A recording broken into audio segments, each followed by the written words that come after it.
जय माता दी।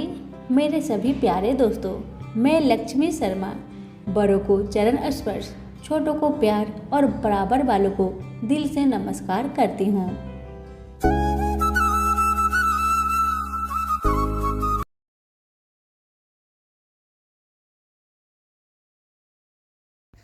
आज की वीडियो में मैं आप सभी को सुनाने जा रही हूँ विजया एकादशी व्रत की 5 पुण्य फलदायिनी कथाएं। कहते हैं कि श्रद्धा पूर्वक इन कथाओं का श्रवण करने से व्यक्ति को वाजपेयी यज्ञ का फल मिलता है, शत्रु परास्त होते हैं एवं मनोवांछित फल की प्राप्ति होती है। कथाओं को अंत तक जरूर सुनेगा।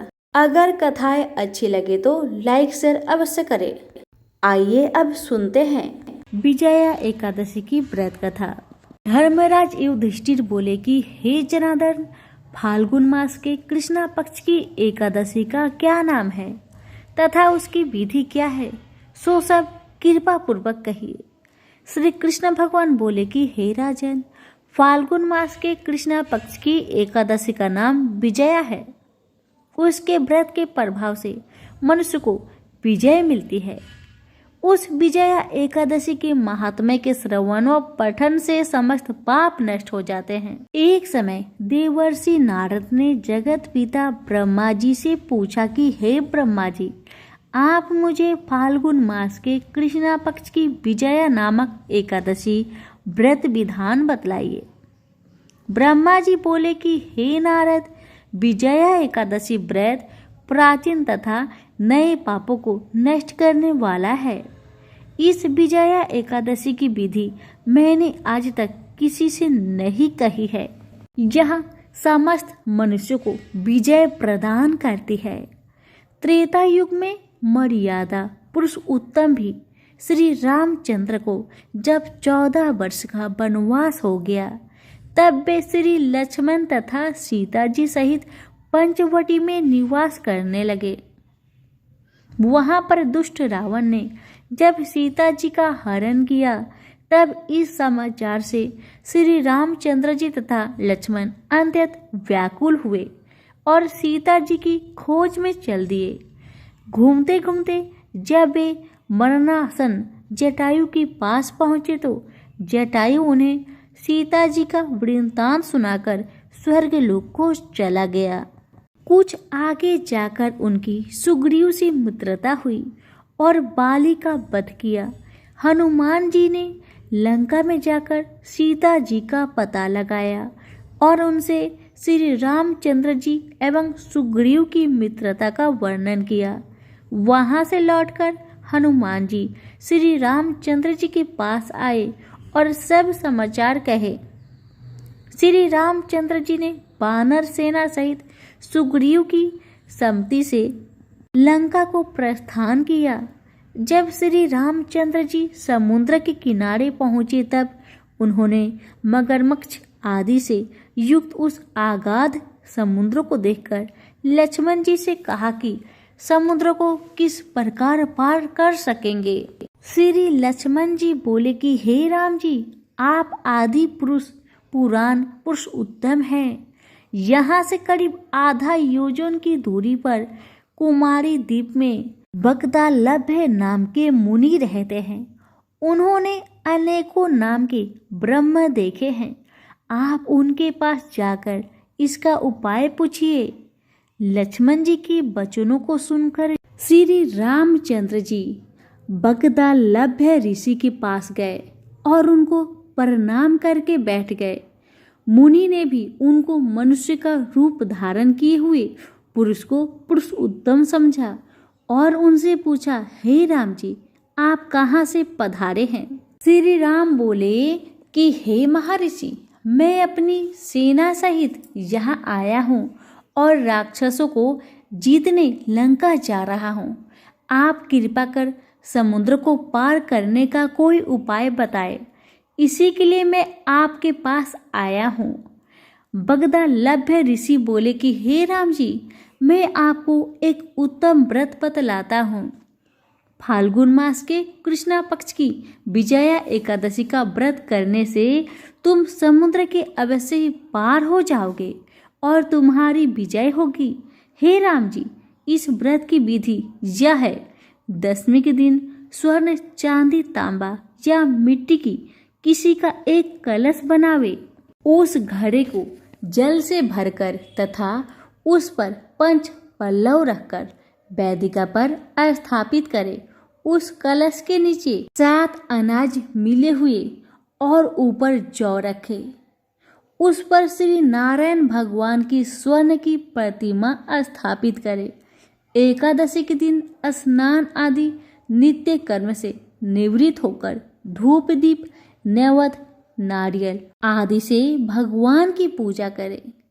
उस समस्त दिन को भक्ति पूर्वक कलश के सामने व्यतीत करे और रात्रि को भी उसी तरह बैठे रहकर जागरण करना चाहिए। द्वादशी के दिन नदी या तालाब के किनारे स्नान आदि से निवृत्त होकर उस कलश को ब्राह्मण को दे देना चाहिए। हे राम, यदि तुम इस व्रत को सेनापतियों के साथ करोगे तो अवश्य ही विजयी होगे। श्री रामचंद्र जी ने मुनि की आज्ञा अनुसार विधि पूर्वक विजया एकादशी का व्रत किया और इसके प्रभाव से दैत्य के ऊपर विजय पाई। अतः हे राजन, जो मनुष्य उस व्रत को विधि पूर्वक करेगा उसकी दोनों लोकों में विजय होगी। श्री ब्रह्मा जी ने नारद जी से कहा था कि हे पुत्र, जो इस व्रत का महात्म्य सुनता है उसको वाजपेयी यज्ञ के फल की प्राप्ति होती है। तो प्रेम से बोले श्री कृष्ण भगवान की जय। स्वर्णी मुनि की पुत्री तुलसी अपूर्व सुंदर थी। उसकी इच्छा थी कि उनका विवाह भगवान नारायण के साथ हो। इसके लिए उन्होंने नारायण पर्वत की घाटी में स्थित बद्रीवन में घोर तपस्या की। दीर्घ काल तक तपस्या के उपरांत ब्रह्मा जी ने प्रसन्न होकर दर्शन दिए और वर मांगने को कहा। तब तुलसी जी ने कहा, हे सृष्टि के कर्ता ब्रह्मदेव, आप तो अंतर्यामी हैं, आपसे क्या छुपा है। सबकी मन की बात आप जानते हैं। फिर भी मैं अपनी इच्छा आपको बताती हूँ। मैं चाहती हूँ कि भगवान श्री हरि मुझे पति रूप में मिले। तुलसी की बातें सुन ब्रह्मदेव ने कहा, तुम्हारा अभीष्ट तुम्हें अवश्य मिलेगा। अपने पूर्व जन्म में किसी अपराध के कारण तुम्हें श्राप मिला है। इसी प्रकार भगवान श्री नारायण के एक पार्षद को भी दानव कुल में जन्म लेने का श्राप मिला है। दानव कुल में जन्म लेने के बाद भी उसमें नारायण का अंश विद्यमान रहेगा। इसलिए इस जन्म में पूर्व जन्म के पाप के शमन के लिए संपूर्ण नारायण तो नहीं, नारायण के अंश से युक्त दानव कुल में जन्मे उस श्रापग्रस्त पार्षद से तुम्हारा विवाह होगा। श्राप मुक्त होने पर भगवान श्री नारायण सदा सर्वदा के लिए तुम्हारे पति हो जाएंगे। तुलसी ने ब्रह्मा जी के इस वर को स्वीकार किया, क्योंकि मानव कुल में जन्म के कारण उसे मायावी भोग तो भोगना ही था। तुलसी बद्री वन में रहने लगी। नारायण का वह पार्षद दानव कुल में शंखचूड़ के नाम से पैदा हुआ था। कुछ दिनों के बाद वह भ्रमण करता हुआ बद्री वन में आया, जहाँ तुलसी रहा करती थी। वहाँ तुलसी को देखते ही उस पर मुग्ध हो गया। तुलसी के सामने उसने अपने साथ विवाह करने का प्रस्ताव रखा। इतने में ही वहाँ ब्रह्मा जी भी आ गए और उन्होंने तुलसी से कहा, तुलसी, शंखचूड़ को देखो, कैसा देवोपम इसका स्वरूप है। दानव कुल में जन्म लेने के बाद भी लगता है जैसे इसके शरीर में नारायण का वास हो। तुम प्रस्ताव को स्वीकार कर लो। तुलसी को भी लगा कि उसकी तपस्या पूर्ण हुई है, उसे इच्छित फल मिला है। शंखचूड़ के साथ उसका गंधर्व विवाह हो गया और वह शंखचूड़ के साथ उसके महल में पत्नी बनकर आ गई। शंखचूड़ ने अपनी परम सुंदरी सती सावधि पत्नी तुलसी के साथ बहुत दिनों तक राज्य किया। उसने अपने राज्य का इतना विस्तार किया कि देवलोक तक उसके अधिकार में आ गया। स्वर्ग का सुख भोगने वाले देवताओं की दशा भिखारियों की जैसी हो गई। शंखचूड़ किसी को भी कष्ट नहीं देता था, पर अधिकार और राज्य छीन जाने से सारे देवता मिलकर ब्रह्मा, विष्णु और शिव की सभा में गए तथा अपनी विपत्ति सुनाई। ब्रह्मा जी ने कहा, तुलसी परम साध्वी है, उसका विवाह शंखचूड़ से मैंने ही करवाया था। शंखचूड़ को तब तक नहीं हराया या मारा जा सकता है जब तक तुलसी को न छला जाए। विष्णु जी ने कहा, शंखचूड़ पूर्व जन्म में मेरा पार्षद था। श्राप के कारण उसे दैत्य कुल में जन्म लेना पड़ा। इस जन्म में भी मेरा अंश उसमें व्याप्त है। साथ ही तुलसी के पतिव्रत धर्म से वह अजय है। फिर देवताओं की सम्मति से भगवान शिव ने शंखचूड़ के पास संदेश भेजा कि या तो वह देवताओं का राज्य लौटा दे या फिर उनसे युद्ध करे। शंखचूड़ भगवान शंकर के पास पहुंचा। उसने कहा, देवादिदेव, आपके लिए देवताओं का पक्ष लेना उचित नहीं है। राज्य बढ़ाना हर राजा का कर्तव्य है। मैं किसी को दुखी नहीं कर रहा हूँ। देवताओं से कहिए वे मेरी प्रजा होकर रहे। मैंने आपका भी कोई उपकार नहीं किया है और हमारा आपका युद्ध शोभा नहीं देता। अगर आप हार गए तो बड़ी लज्जा की बात होगी। मैं हार गया तो आपकी प्रीति बहुत अधिक नहीं बढ़ेगी। शंखचूड़ की बातें सुन भगवान शंकर हंसने लगे। भगवान तो सब रहस्य समझते थे। तुलसी और शंखचूड़ के पूर्व जन्म की श्राप की अवधि लगभग पूरी हो चुकी थी।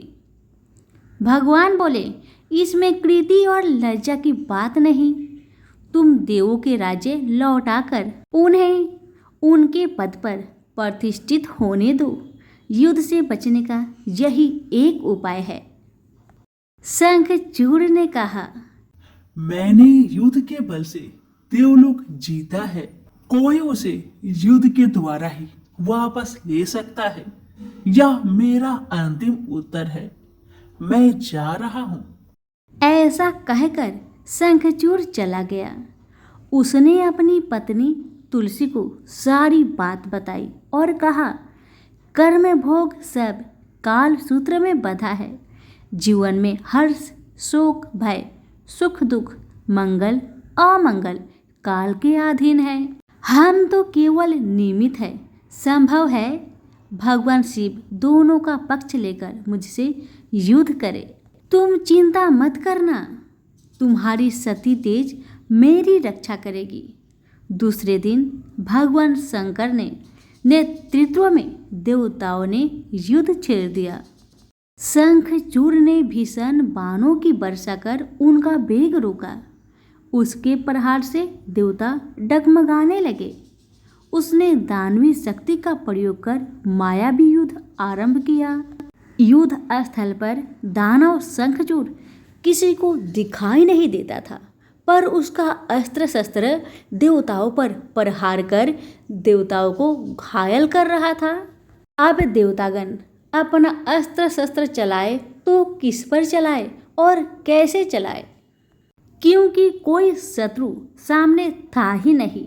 कई दिनों तक इस तरह भयंकर युद्ध चला। शंखचूड़ पराजित नहीं हुआ। तब भगवान शिव ने विष्णु जी से कहा, विष्णु, कुछ उपाय करिए, अन्यथा मेरा तो सारा यश मिट्टी में मिल जाएगा। तब श्री हरि विष्णु ने सोचे, बल से तो शंखचूड़ को हराया नहीं जा सकता, इसलिए छल का सहारा लेना होगा। उन्होंने तुरंत अपना स्वरूप शंखचूड़ जैसा बनाया और वस्त्र शस्त्र से सज्जित हो तुलसी के पास आए और बोले, प्रिय, मैं युद्ध में जीत गया। सारे देवता भगवान शंकर समेत हार गए। आओ, इस खुशी में आओ, मैं तुम्हें अंक से लगा लूं। पति को प्रत्यक्ष खरा देख तथा विजय का समाचार सुन वह दौड़कर मायावी शंखचूड़ के गले से लिपट गई। इस प्रकार पति पत्नी दोनों ने आलिंगन को खूब खुशी मनाई। पर पुरुष के साथ इस प्रकार का व्यवहार से उसका सती तेज नष्ट हो गया।